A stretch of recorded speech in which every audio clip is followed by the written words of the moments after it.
Hello दोस्तो, आजच्या नवीन कथेमध्ये आपल्या सर्वांचं स्वागत आहे. आजच्या नवीन कथेचं नाव आहे शून्य भाग क्रमांक.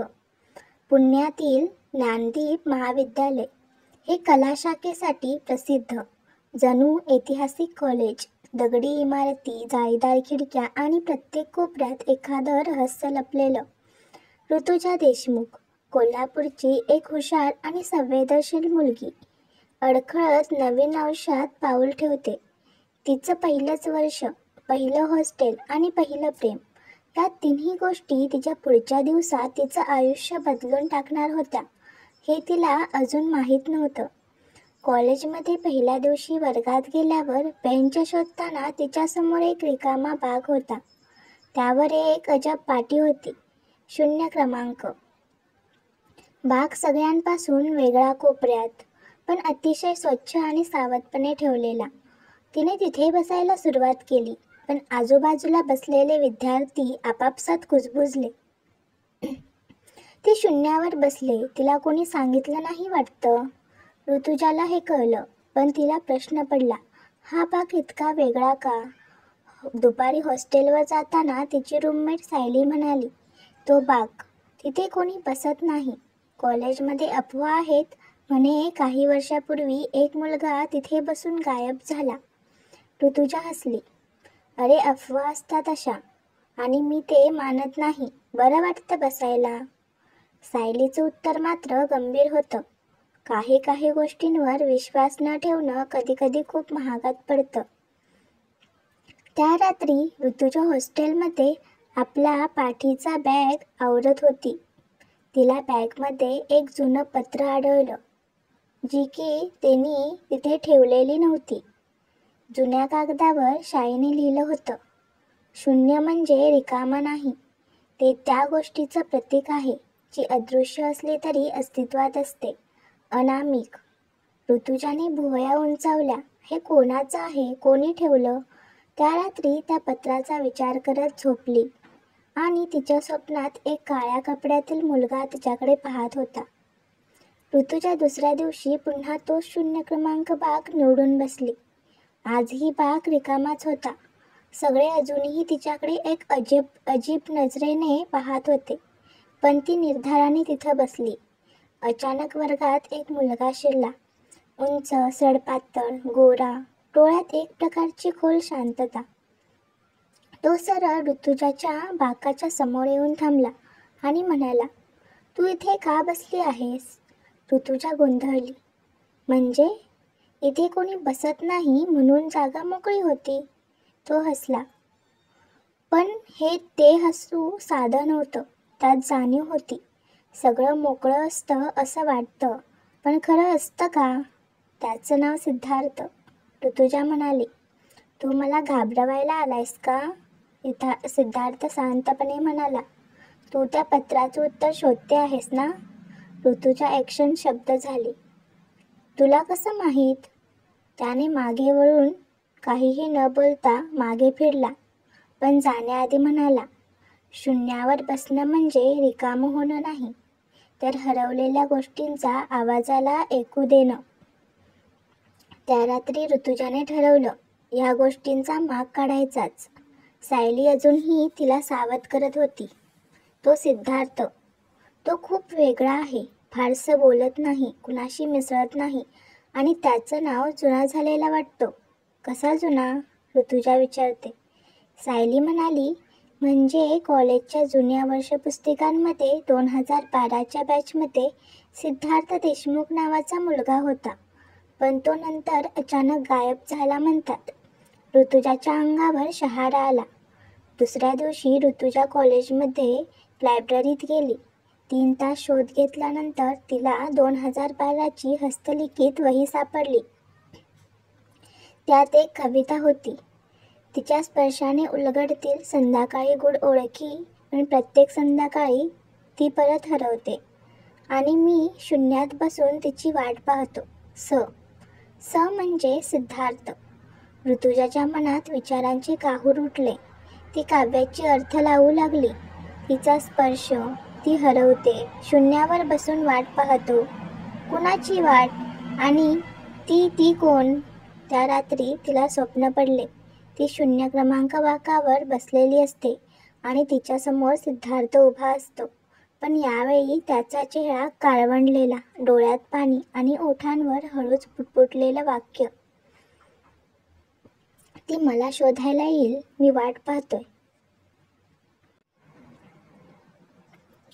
ऋतुजा घाबरून उठते. पण तिचा भूतकाळ, तिचं आजचं प्रेम आणि 0 बाकाचं रहस्य, हे सगळं आता एका गोळीत अडकत चाललं होतं. कॉलेजमध्ये आता ऋतुजाचं लक्ष अभ्यासाकडे नव्हतं. तिचं मन पूर्णपणे त्या रहस्यात गुंतलं होतं. सिद्धार्थ कोण आहे? तो खरंच आहे का? आणि हे सगळं का घडतंय फक्त तिच्याबरोबर? ती कॉलेजच्या लायब्ररीत पुन्हा एकदा गेली. यावेळी तिने जुन्या वर्तमानपत्रांचे संग्रह तपासले. 2012चा एक पेपर सापडला. हेडलाईन होती, विद्यार्थ्याचा संशयास्पद मृत्यू, आत्महत्या की अपघात.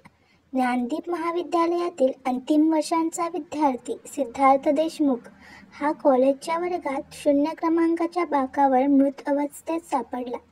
मृत्यूचे नेमके कारण अजूनही अस्पष्ट आहे.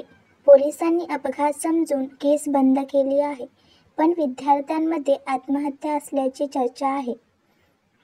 ऋतुजा हादरली. तिच्यासमोर जे दररोज उभं राहतं, बोलतं, तो मुलगा 2012मध्ये मेला. त्या रात्री हॉस्टेलवर ती फार अस्वस्थ होती. सायलीनं विचारलं, का गं, विचारत आहेस इतकी? ऋतुजाने काही न सांगता विचार बदलवला. रात्री झोपेत ऋतुजाला पुन्हा एक स्वप्न पडलं. यावेळी तीच सिद्धार्थच्या जागी होती. 0 बाक क्रमांकावर बसून तिच्या हातात एक वही आहे आणि तिच्यासमोर एक मुलगी, धुसर चेहरा, ओठांवर स्मित. तिचं स्वर तिच्या कानात घुमलं. तू जर खरंच समजू शकलीस तर त्याच्या व्यथा तुझ्या होऊन जातील. ऋतुजा घामाघूम होऊन जागी झाली. दुसऱ्या दिवशी कॉलेजमध्ये एक विचित्र घटना घडली. सायली गायब झाली होती. ती हॉस्टेलमध्ये नव्हती. फोन लागत नव्हता. तिच्या बॅगमध्ये एकच गोष्टी सापडल्या, एक चिठ्ठी. ती शून्यावर बसली आणि शून्यात हरवली. आणि सिद्धार्थचं तेच जुनं प्रेमकाव्य त्याच्या हस्ताक्षरात. ऋतुजाचा श्वास अडकला. ती आता कोणावरही विश्वास ठेवू शकत नव्हती. ना वेळेवर, येणाऱ्या स्वप्नांवर, ना त्या बाकावर, आणि आता ना स्वतःवरही. तिच्या डोक्यात एक विचार फिरत राहिला. 0 बाक काहीतरी घेतोय, एकटं करतोय आणि काहीतरी मागतोय. त्याच दिवशी संध्याकाळी ती एकटीच कॉलेजच्या त्या वर्गात गेली.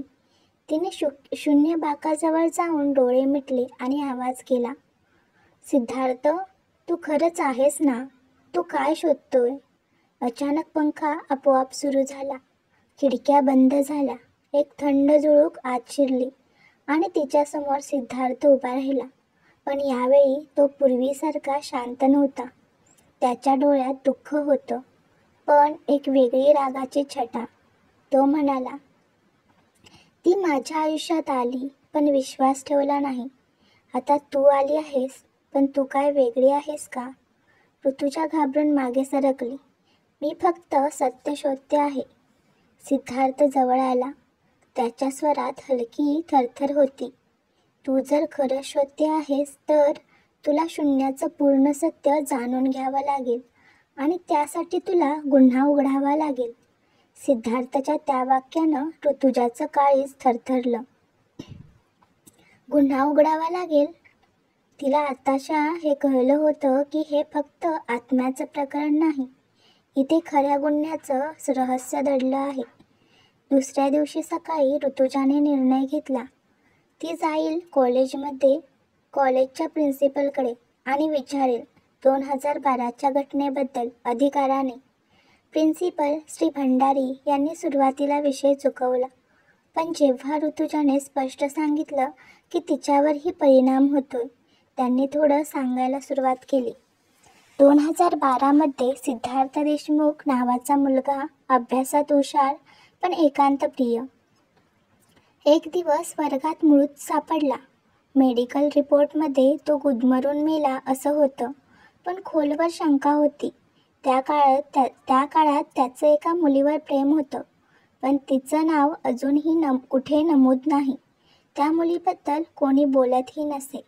ऋतुजाने विचार केला, ही मुलगी कोण आणि का लपवली गेली तिची ओळख? त्या रात्री ऋतुजाने सायलीच्या डायरी शोधायला सुरुवात केली. तिचा बेड, कपाट, पिशव्या सगळं तपासलं. शेवटी एक जुनं पाकीट सापडलं. त्यात एक फोटो होता कॉलेजच्या गॅदरिंगचा. त्या फोटोत सिद्धार्थ दिसत होता आणि त्याच्या बाजूला एक मुलगी साडीमध्ये. मुलीचा चेहरा स्पष्ट नव्हता, पण तिच्या गळ्यात एक आर अक्षराचं लॉकेट होतं. ऋतुजा गोंधळली. आर म्हणजे? स्वतःचं नाव ऋतुजा असल्यानं हा काही योगायोग तर नाही ना? तिच्या मनात एक धसका बसला. काहीतरी तिला स्वतःच्या भूतकाळाशी संबंधित तर नाही. तिने ते लॉकेट लक्षपूर्वक पाहिलं. फोटो मागे एका कोपऱ्यात नाव लिहिलं होतं, Radhika R Patil, FY BA 2012. दुसऱ्या दिवशी ऋतुजाने लायब्ररीच्या रजिस्टरवरून राधिका पाटीलचं नाव शोधलं. तिचं नाव होतं, पण एक शेवटची नोंद होती, परमनंट लीव्ह ग्रांटेड, 14 फेब 2012. तीच सिद्धार्थाच्या मृत्यूचीच तारीख होती. आता रहस्य घट होत चाललं होतं. सिद्धार्थाचं प्रेम, राधिकेचा अचानक गायब होणं, सिद्धार्थाचा संशयास्पद मृत्यू आणि 0 क्रमांकाच्या बाकाशी जोडलेलं हे सारं. ऋतुजाला जाणवायला लागलं, ती जितकं खोल शोधते तितकंच ती गुंतते भावनांशी आणि सिद्धार्थाच्या आत्म्याशी. त्या रात्री ती पुन्हा त्या बाकाजवळ गेली. बाजूला काहीतरी खरडलेलं दिसलं. खूप जवळून पाहिलं तर हलकसं लिहिलं होतं, आर, तू परत येशील ना? मला अजूनही तुझी वाट पाहत आहे. ऋतुजाचं काळीज उसवून गेलं. तिच्या मनात एक वेगळी धाकधूक होती. तिची आणि राधिकाची ओळख जुळते का हे केवळ योगायोग आहेत? तेवढ्यात वर्गात कुणीतरी हलकासा आवाज केला. ती वळून पाहते, सायली दरवाजात उभी होती, पण तिच्या डोळ्यात भावना नव्हत्या, चेहरा रिकामा. ती हळूच म्हणाली, त्याला शांत करायचं असेल तर तुला स्वतःच्या आठवणी उघडाव्या लागतील. सायली समोर उभी होती. तिचं वागणं, बोलणं सगळं बदललेलं होतं. ऋतुजाने तिच्या डोळ्यात पाहिलं. सायली नव्हती, तिथं कुणीतरी वेगळंच होतं. सायलीचा चेहरा शांत, पण त्या शांततेखाली विस्फोटक वेदना होत्या. तू राधिका नाहीस ना? ऋतुजा घाबरत विचारते. सायली एक पाऊल पुढे येते आणि फुसफुसते, नाही, पण मी तिच्या वेदनांचा भार वाहून आणलाय. तुला काही सांगायचं आहे, त्याच्या मृत्यूचं खरं कारण. सायली, जिच्यात राधिकेचं अस्तित्व उतरलेलं होतं, सांगू लागली. मी आणि सिद्धार्थ प्रेमात होतो, पण एक दिवस मी कॉलेजच्या प्राध्यापकाबरोबर जबरदस्तीच्या विरोधात तक्रार केली होती आणि त्याने मला धमकावलं. जर मी बोलले तर सिद्धार्थला संपवेल. मी गप्प राहिले, पण त्याने जे केलं ते मी अजून विसरले नाही. त्याच रात्री सिद्धार्थचा गुदमरून मृत्यू झाला. पण तो अपघात नव्हता, तो खून होता. आणि त्याच्या मागे कॉलेजमधीलच एक मोठं नाव होतं. ऋतुजाचं डोकं फिरायला लागलं. तिचा श्वास अडखळत होता. तिला वाटलं ती जिच्यावर विश्वास ठेवत होती ती सायली आता एका आत्म्याचं माध्यम झालेली होती. ऋतुजाने दुसऱ्याच दिवशी कॉलेज प्रशासन आणि पोलिसांकडे साक्ष दिली. तिने सायलीसोबत घडलेल्या गोष्टी, जुनं पुराव्यांचं फोटोंसकट विवरण दिलं आणि सिद्धार्थच्या डायरीतले उतारे समोर ठेवले. पुरावे अजून जिवंत होते, पण सर्वात प्रभावी साक्ष होती ऋतुजा स्वतः. प्रकरण पुन्हा उघडलं गेलं. त्या रात्री ऋतुजाला तिच्या हॉस्टेल बेडवर एक लिफाफा सापडतो. त्यात फक्त एकच गोष्ट होती, सिद्धार्थचं शेवटचं पत्र. प्रिय राधिका, मी तुझ्यावर कधीच रागावलो नाही. मी तुझ्या डोळ्यातला गोंधळ समजत होतो. जर हे पत्र तुला वाचायला मिळालं तर समज मी अजून इथेच आहे. पण जेव्हा तू माझ्यासाठी न्याय मागशील तेव्हाच मी शांत होईन आणि मग शून्य बाग पुन्हा रिकामा होईल. ऋतुजाने त्याच्या मृत्यूचं खरं कारण समाजासमोर आणलं होतं. त्या प्राध्यापकावर आरोप सिद्ध झाला. त्याला अटक झाली. कॉलेजमध्ये पहिल्यांदा जाहीर झालं की शून्य बाग क्रमांकावर एक निर्दोष आत्मा शांत झाला. ऋतुजा एका संध्याकाळी त्या बाकावर शेवटचं बसली. तिच्यासमोर थोडा वेळ सिद्धार्थचा धूसर चेहरा उमटला, शांत, समाधानी. त्याने हलकं हसून केवळ एकच वाक्य म्हटलं, तुझ्यावर प्रेम केलं आणि आता तुझ्यामुळे मुक्त झालो. तो निघून गेला कायमचा. शून्य बाग आता रिकामा आहे. कोण बसतोय यावर त्याचं भविष्य अवलंबून असतं. कधी प्रेम, कधी सत्य, तर कधी गूढ. ऋतुजा अजूनही त्याच कॉलेजमध्ये शिकते, पण आता तिचं प्रेम अज्ञात नाही. ते तिच्या आत्म्यात खोलवर जपलेलं आहे.